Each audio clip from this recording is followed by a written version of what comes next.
قال اللہ عز وجل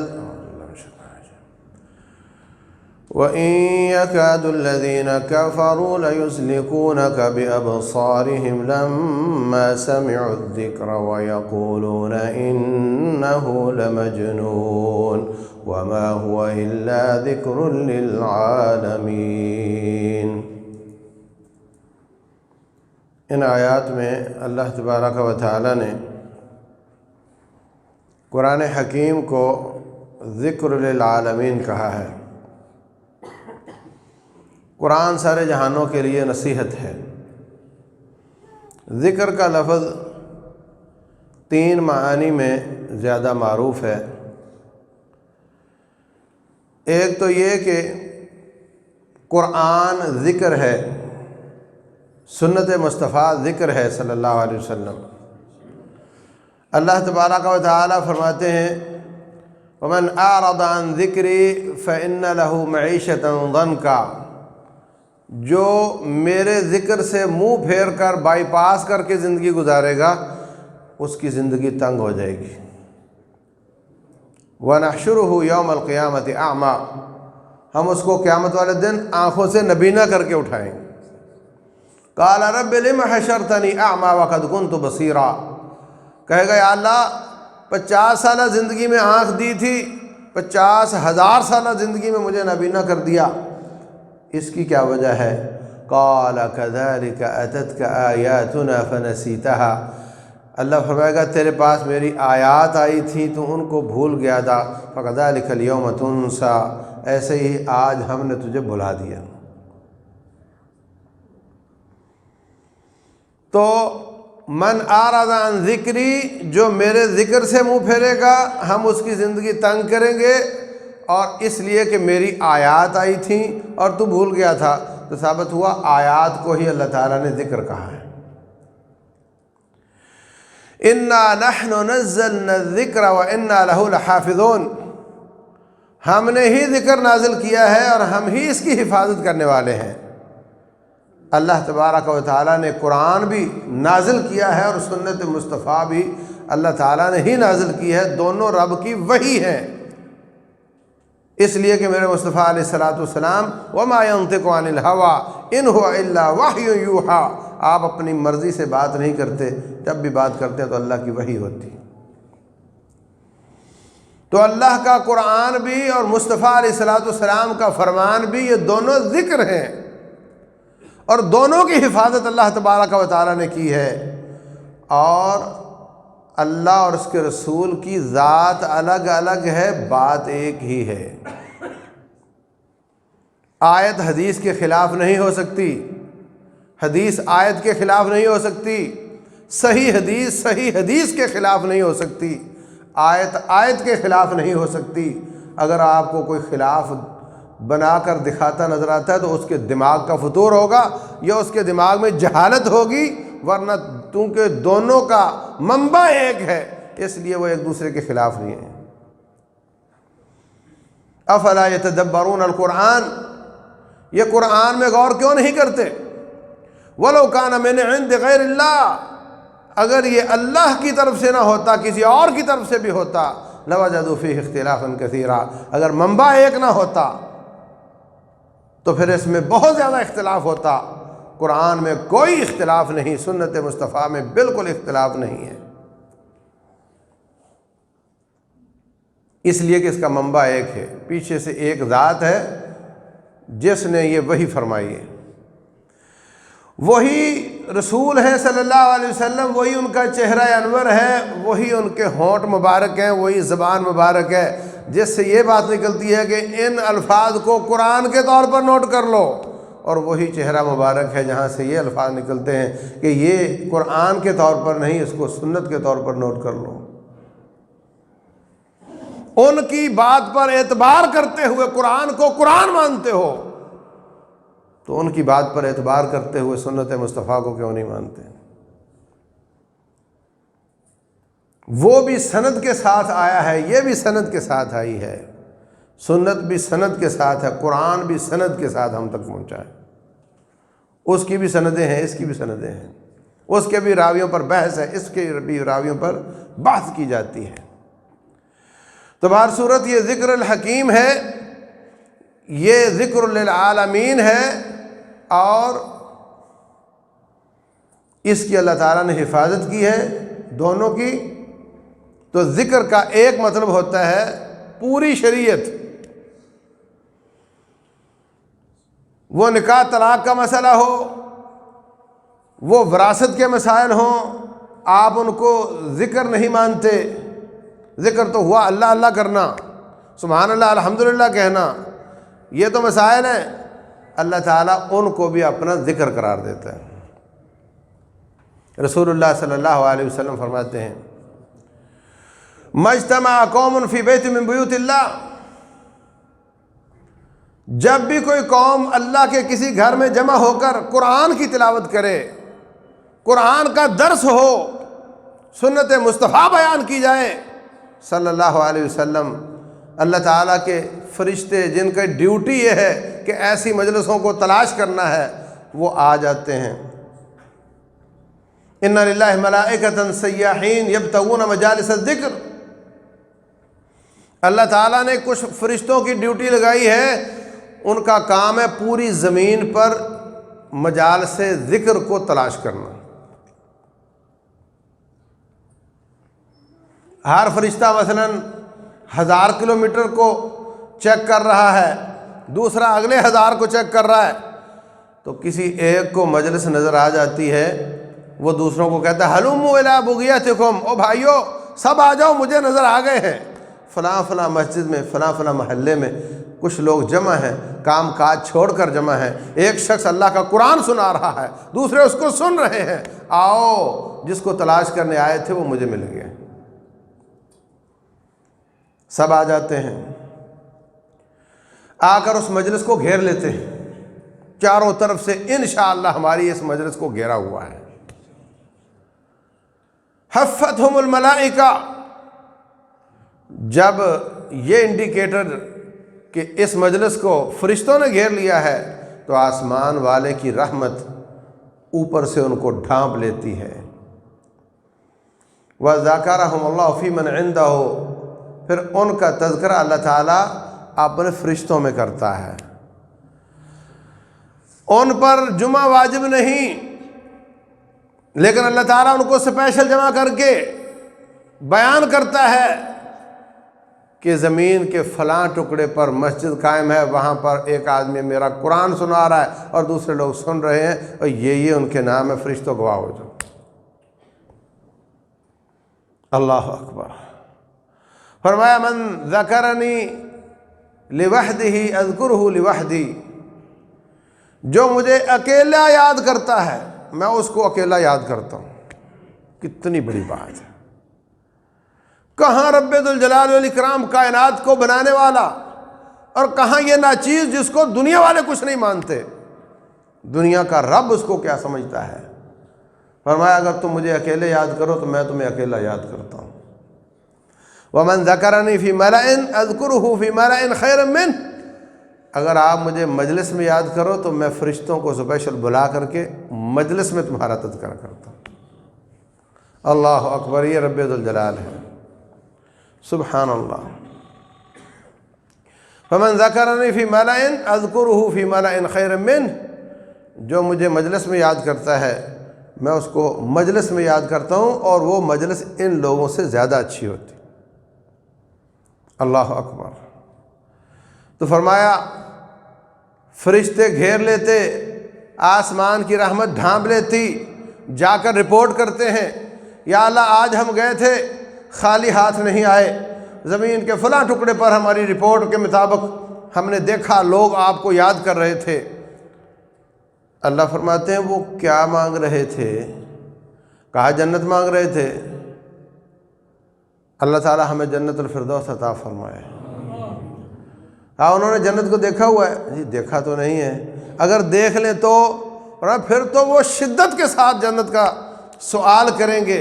اللہ فرماتے ہیں جاؤ گواہ ہو جاؤ، میں نے ان کو جنت دے دی۔ اچھا اور کیا کہتے تھے؟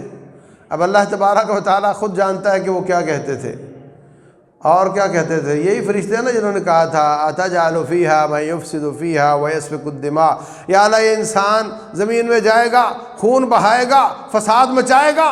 اللہ تبارک و تعالیٰ ان کو گواہ بنا رہا ہے۔ یہاں سناؤ اور کیا کہتے تھے؟ کہا وہ کہتے تھے یا اللہ جہنم سے بچا لینا۔ کہو آمین۔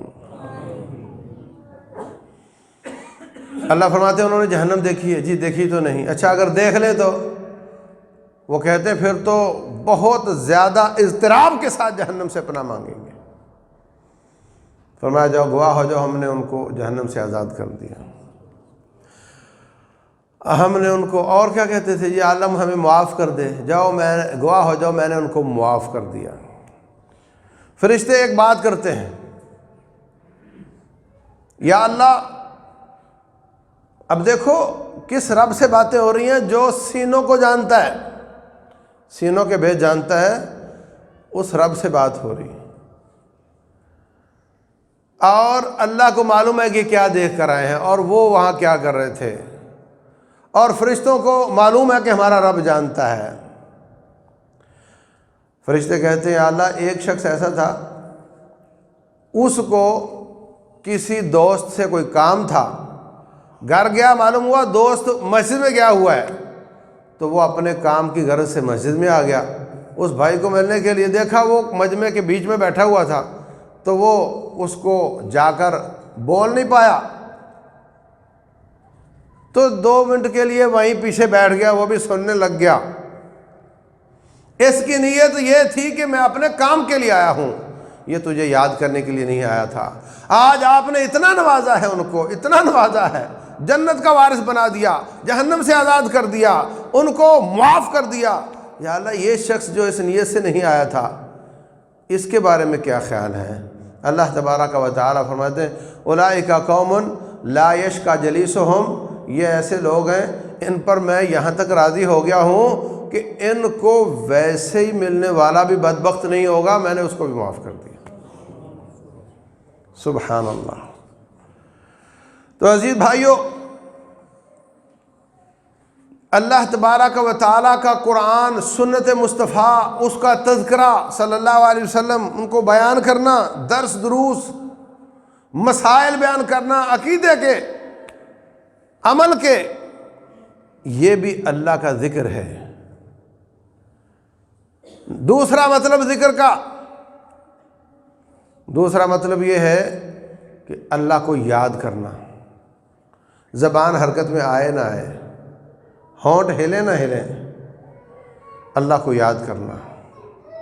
کبھی گناہ کا ذہن میں آئے کہ میں یہ گناہ کر لوں، فلاں کا مال چوری کر لوں، تو کوئی ثبوت نہیں ہوگا اس کے پاس، اس کو رب یاد آ جائے، مجھے وہ دیکھ رہا ہے، میرا دوست مجھ سے ناراض ہو جائے گا، میرا رب میرا دوست ہے، مجھ سے ناراض ہو جائے گا، اللہ یاد آ جائے اور وہ گناہ سے باز آ جائے، اور ہر وقت یہ تصور کرے کہ میرا رب میرے ساتھ ہے، وہ مجھے دیکھ رہا ہے۔ یہ اعلیٰ مرتبہ ہے ایمان کا۔ جبریل امین نے پوچھا تھا رسول اللہ صلی اللہ علیہ وسلم سے مل ایمان، ایمان کیا ہے؟ فرمایا ایمان ہے اللہ پر ایمان لاؤ، نبیوں پر، رسولوں پر، کتابوں پر، آخرت پر، تقدیر پر۔ کہا تو پھر احسان کیا ہے؟ فرمایا ان تعبد اللہ کأنک تراہ، اللہ کی ایسے عبادت کرو جیسے تم اللہ کو دیکھ رہے ہو، اور اگر اللہ کو نہیں دیکھ رہے تو کم از کم وہ تو تمہیں دیکھ ہی رہا ہے۔ اعلیٰ مرتبہ یہ ہے کہ تم اللہ کو دیکھ رہے ہو، اور اس سے ساتھ والا مرتبہ احسان کا یہ ہے کہ اللہ تمہیں دیکھ رہا ہے۔ اگر یہ تصور ہر وقت ہمارے ساتھ ہو کہ اللہ مجھے دیکھ رہا ہے، فرشتے میرے ساتھ ہیں، وہ مجھے دیکھ رہے ہیں، جن بھی مجھے دیکھ رہے ہیں، ہمیں نظر نہیں آتے، جن بھی دیکھ رہے ہیں میں کیا کر رہا ہوں، تو وہ اللہ کی نگرانی کا یہ تصور اپنے ذہن میں جاگزی کر کے گناہوں سے بچنے لگ جائے، رب ذوالجلال سے ڈرنے لگ جائے، تو یہ بھی اللہ کی یاد ہے۔ الذین اذا فعلوا فاحشۃ او ظلموا انفسهم ذکروا اللہ، وہ لوگ جب ان سے کوئی فحاشی کا کام ہو جاتا ہے یا اپنی جان پر ظلم کر بیٹھتے ہیں، پھر اللہ یاد آ جاتا ہے، اللہ کی قوت یاد آ جاتی ہے، اللہ کی سطوت یاد آ جاتی ہے، اللہ کی پکڑ یاد آ جاتی ہے، اللہ کے عذاب یاد آ جاتے ہیں، اپنی کمزوری یاد آ جاتی ہے، اپنے گناہ یاد آ جاتے ہیں۔ ذکر اللہ کو یاد کر لیتے ہیں۔ فاستغفروا لذنوبہم، پھر وہ معافیاں مانگنے لگ جاتے ہیں۔ اللہ اکبر ومن یغفر الذنوب الا اللہ، اللہ کے سوا معاف کرنے والا کون ہے؟ پھر اللہ تبارک و تعالیٰ ان کو معاف کر دیتا ہے۔ تو گناہ کر کے رب کو یاد کر کے توبہ کر لینا، یہ بھی ایک اللہ کا ذکر ہے، یہ اللہ کی یاد ہے۔ ذکر اللہ مانا نہیں کہ وہ من کے پھیرنے لگ جاتے ہیں، اللہ کی قوت یاد کر لیتے ہیں، رب ذوالجلال کی تیرے ساتھ محبت کو یاد کر لیتے ہیں، اللہ تبارک و تعالیٰ کی پکڑ کو یاد کر لیتے ہیں، اور وہ توبہ کر لیتے ہیں۔ وہ واقعہ جو 3 لوگ غار میں پھنس گئے تھے، ایک ان میں سے کہتا ہے کہ میں اپنی کزن کے ساتھ منہ کالا کرنے والا تھا، تو اس نے کہہ دیا اتق اللہ، اللہ سے ڈر جا۔ مجھے اللہ یاد آ گیا، یا اللہ میں ڈر گیا، یا اللہ میں باز آ گیا۔ اگر یہ میرا تجھے یاد کر کے ڈر جانا یہ تجھے قبول ہے تو آج ہماری مصیبت کو ٹال دے۔ وہ پہاڑ جو کسی کرین سے پیچھے نہیں ہٹتا تھا، اس عمل سے پیچھے ہٹ گیا اور ان کے لیے نجات کا ذریعہ بن گیا۔ یہ بھی بہت بڑا اللہ کا ذکر ہے کہ ہر وقت انسان اللہ کی نگرانی کا تصور رکھے، ہر وقت اس کو اللہ یاد رہے، زبان ہلے نہ ہلے مگر اس کو اس کے دل میں اللہ یاد ہو۔ اللہ اکبر۔ رب ذوالجلال فرماتے ہیں انا ما عبدی ما ذکرنی، اگر تو مجھے یاد رکھے گا تو میں بھی تجھے یاد رکھتا ہوں، میں تیرے ساتھ ہوتا ہوں۔ اگر تو یہ گمان کرتا ہے کہ اللہ میرے ساتھ ہے تو میں واقعتاً تیرے ساتھ ہوتا ہوں۔ انا ما عبدی ما ذکرنی، جب تک تو مجھے یاد کرے میں تیرے ساتھ ہوں۔ کتنی بڑی بات ہے۔ اس لیے ہر وقت رب ذوالجلال یاد رہنا چاہیے، اللہ کی پکڑ یاد رہنی چاہیے، رب ذوالجلال کی قوت، اس کی عنایتیں، اس کے احسانات یاد رہنے چاہیے۔ اللہ اکبر۔ یوسف علیہ السلام کو گناہ پیش کیا گیا، مصر کے بادشاہ کی بیوی نے اپنا آپ پیش کر دیا، کیا فرماتے ہیں؟ قال معاذ اللہ، میں اللہ کی پناہ میں آتا ہوں، انہ ربی احسن مثوائی، وہ میرا رب ہے، اس نے مجھے بڑا اچھا ٹھکانہ دیا ہے، وہ میرے ساتھ احسان کرے میں اس کی جناب میں گناہ کروں، کتنی بری بات۔ یہ نہیں کہا وہ مجھے میری پٹائی کرے گا، کہا اس نے میرے ساتھ احسان کیا، میں اس کے ساتھ گناہ کروں، میں اس کی جناب میں بغاوت کروں، کتنی بری بات ہے۔ میں اللہ کی پناہ میں آتا، میں یہ کام نہیں کرتا۔ تو ہر گناہ کے وقت، ہر موقع پر اللہ یاد رہے، یہ بھی اللہ کا ذکر ہے۔ اور تیسرا معنی ذکر کا جس کو آپ سب سمجھتے ہیں وہ یہ ہے کہ اللہ تعالیٰ کے یاد کے ساتھ زبان تر رہے، ہونٹ ہلتے رہیں۔ رسول اللہ صلی اللہ علیہ وسلم فرماتے ہیں لا یزال لسانک رطبا من ذکر اللہ، ایک صحابی نے وصیت طلب کی، فرمایا ہر وقت تیری زبان اللہ کی یاد سے تر رہنی چاہیے۔ اس روایت میں ذکر اور زبان کا ذکر ہے، اور دوسری روایت میں ہونٹوں کی بات ہے۔ انا ما عبدی ما ذکرنی وتحرکت بی شفتاہ، میں اس وقت تک بندے کے ساتھ ہوتا ہوں جب تک وہ مجھے یاد کرتا ہے اور میری وجہ سے اس کے ہونٹ ہل رہے ہوتے ہیں۔ تو رب ذوالجلال کو ہونٹ ہلائے بغیر اس کے بارے میں سوچنا، اس کو یاد رکھنا،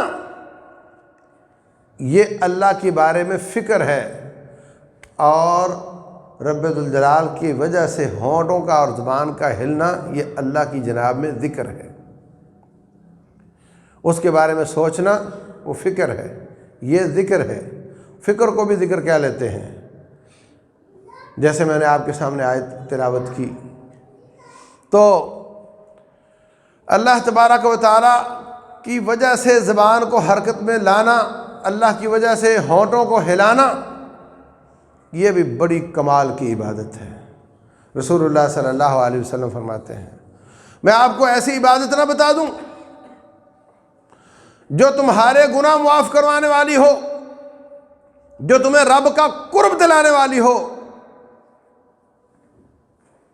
جو تمہارے درجات کو بلند کرنے والی ہو، اور ایسی عبادت کہ تم سونا چاندی خرچ کر کے بھی اس کا ثواب نہ حاصل کر سکو، سونا چاندی کا صدقہ کر کے بھی اس کا مقابلہ نہ کر سکو، اور دشمن سے لڑائی کرو، وہ تمہیں قتل کرے تم اس کو قتل کرو، اس عمل کے ساتھ بھی تم اس کا درجہ حاصل نہ کر سکو۔ صحابہ حیران ہیں کہ آج تو کمال ہو گئی ہے، روٹین میں تو جہاد کے بہت فضائل بیان کیے جاتے ہیں، یہ کون سا عمل ہے کہ صدقہ سونا چاندی کے صدقے سے بھی افضل ہو، جہاد و قتال سے بھی افضل ہو؟ فرمایا وہ ہے ذکر اللہ تعالی، اللہ تبارک و تعالیٰ کا ذکر۔ لیکن مت سمجھنا کہ گھر بیٹھا رہے، دشمن آ کر قبضہ کر لے اور ذکر کرتا رہے، تسبیحاں پھیرتا رہے اس لیے کہ یہ اس سے افضل ہے، ایسا نہیں ہوتا۔ جو جہاد پر جاتا ہے وہی زیادہ ذکر بھی کرتا ہے، وہی زیادہ رب کو یاد بھی کرتا ہے۔ اللہ فرماتے ہیں یا ایھا الذین آمنوا اذا لقیتم فئۃ فاثبتوا واذکروا اللہ کثیرا لعلکم تفلحون، جب دشمنوں سے ملو تو ڈٹ جاؤ اور اللہ کو بہت زیادہ یاد کرو تاکہ تم کامیاب ہو جاؤ۔ جب بہت زیادہ یاد کرو گے تو اللہ تمہارے ساتھ ہوگا، جب اللہ تمہارے ساتھ ہوگا تو تم پر کوئی غلبہ نہیں پا سکتا۔ تو جس کو سامنے تلواریں نظر آ رہی ہیں اس سے زیادہ رب کو یاد کون کرے گا؟ اللہ اکبر۔ تو عزیز بھائیوں، رسول اللہ صلی اللہ علیہ وسلم فرماتے ہیں کہ جو اللہ کی یاد ہے، اللہ کا ذکر ہے، جس مجلس میں نہ کیا جائے وہ قیامت والے دن حسرت اور ندامت کا سبب بنے گی۔ انسان بہت پچھتائے گا قیامت والے دن کہ فلاں جگہ ہم بیٹھے تھے اور میں نے اللہ کو یاد نہیں کیا تھا۔ خطبہ سن رہے ہیں آپ کی زبان میں حرکت رہنی چاہیے۔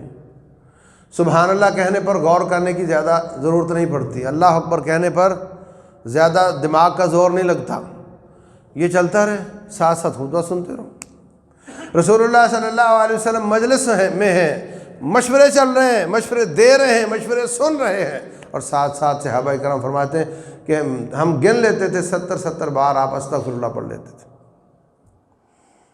تو یہ ہر وقت کرنے کا کام ہے۔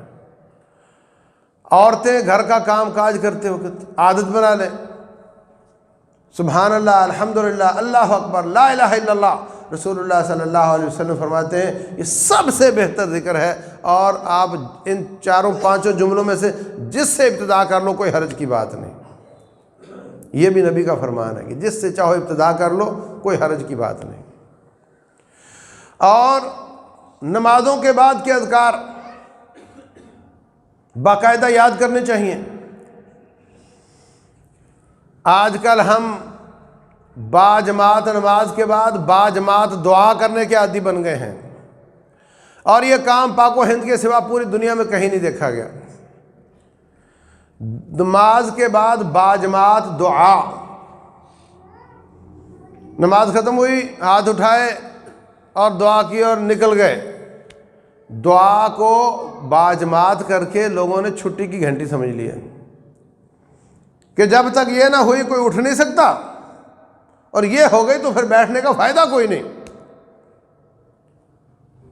عزیز بھائیوں، یہ باجماعت دعا کہیں شریعت اسلامیہ میں نہیں ہے۔ دعا کریں آپ ہاتھ اٹھا کر کریں، نمازوں کے بعد کریں، ہاتھ نہ اٹھا کر کریں، لمبی کریں، چھوٹی کریں، لیکن باجماعت نہیں۔ امام صاحب دعا ختم کر کے چلے گئے، آپ پھر بھی جاری رکھیں۔ آج انہوں نے نہیں کی، آپ پھر بھی کریں۔ آج انہوں نے کی ہے، آپ کو جلدی ہے، آپ نہ کریں۔ نماز آپ کی ختم ہو چکی ہے، اور اس کی وجہ سے جو اذکار مسنونہ تھے نمازوں کے بعد والے، وہ اذکار ان کی چھٹی ہو گئی۔ نماز ختم ہوئی، دعا کی، نکل گئے۔ اذکار یہ جو تیسرے معنی والے ہیں، یہ 2 طرح کے ہیں۔ ایک اوپن اذکار ہیں اور ایک مخصوص مواقع کے اذکار ہیں۔ باتھ روم میں جانا ہے یہ پڑھو، سوتے وقت کے یہ اذکار ہیں، جاگتے وقت کے یہ اذکار ہیں، وضو کے یہ ہیں، کپڑا پہننے کے یہ ہیں، مرغ کی آواز سنائی دی، گدھے کی آواز سنائی دی، یہ پڑھنا ہے۔ تو بعض خاص موقعوں کی دعائیں ہیں اور بعض اوپن ہے، سبحان اللہ، الحمدللہ، اللہ اکبر، لا الہ الا اللہ۔ تو دونوں کا بہت زیادہ اہتمام کرنا چاہیے، اپنی اولادوں کو یہ دعائیں سکھانی چاہیے۔ ان میں سے کچھ ایسی ہیں جو ہمارے لیے سیکیورٹی کا حساب سے بہت ضروری ہیں۔ رسول اللہ صلی اللہ علیہ وسلم فرماتے ہیں لا الہ الا اللہ وحدہ لا شریک لہ لہ الملک و لہ الحمد وہو علی کل شیء قدیر۔ فرمایا یہ جو دعا ہے یہ سارے انبیاء نے جتنے جملے بولے ہیں ان میں سب سے افضل دعا ہے۔ خیر ما قلت والنبیون قبلی، جو کچھ میں نے بیان کیا اور جو کچھ سابقہ تمام رسولوں نے بیان کیا ان سب میں افضل جملہ یہ ہے لا الہ الا اللہ وحدہ لا شریک لہ لہ الملک و لہ الحمد وہو علی کل شیء قدیر۔ اور فرمایا خیر دعا دعا عرفہ، بہترین دعا عرفات کی دعا ہے اور وہ بھی یہی ہے۔ صبح و شام 100 بار پڑھنی چاہیے، 100 بار صبح و شام پڑھنی چاہیے، 10 منٹ لگتے ہیں۔ فرمایا جو شخص پڑھ لیتا ہے اللہ تعالیٰ اس کو بنی اسماعیل کے 10 غلام آزاد کرنے کا اجر بھی دیتا ہے، 10 اور 100 مرتبے بلند کرتا، 100 گناہ معاف کرتا۔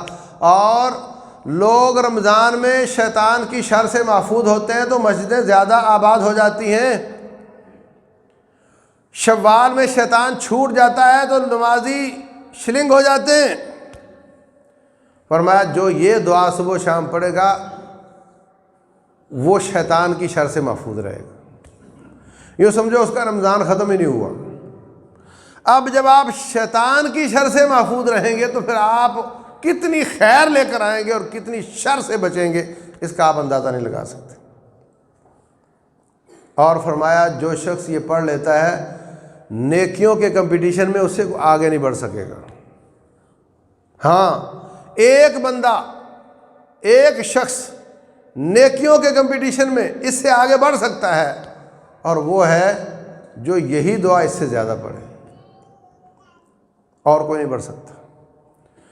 تو ہمیں یہ دعا کثرت کے ساتھ پڑھنی چاہیے، 100 بار کے علاوہ بھی پڑھنی چاہیے۔ 10 بار پڑھنے کی روایت بھی موجود ہے صبح و شام۔ اور سبحان اللہ و بحمدہ، چھوٹا سا جملہ ہے، سبحان اللہ و بحمدہ۔ فرمایا جو یہ پڑھتا ہے رب ذوالجلال 100 بار پڑھ لے، اللہ تعالیٰ اس کے سارے گناہ معاف کر دیتا ہے اگرچہ سمندر کی جھاگ کے برابر کیوں نہ ہو۔ سبحان اللہ العظیم و بحمدہ، العظیم کا اضافہ۔ فرمایا جو شخص یہ پڑھتا ہے اللہ تعالیٰ اس کا جنت میں درخت لگا دیتا ہے۔ فرمایا جنت چٹیل میدان ہے، مٹی اچھی ہے، پانی بھی اچھا ہے، لیکن وہاں درخت آپ نے یہاں بیٹھ کر لگانے ہیں، گھر بھی یہاں بیٹھ کر بنوانا ہے۔ جنت کا معنی باغ ہوتا ہے، اور باغ جو ہوتا ہے وہ درختوں کے بغیر کیسے ہوگا؟ اور یہ سبحان اللہ، الحمدللہ، اللہ اکبر، لا الہ الا اللہ، یہ سارے جملوں سے جنت کے باغ بھی لگتے ہیں۔ اور فرمایا سبحان اللہ الحمدللہ کہنے سے اللہ تبارک و تعالیٰ کا ترازو نیکیوں سے بھر جاتا ہے، زمین آسمان کا خلا نیکیوں سے بھر جاتا ہے۔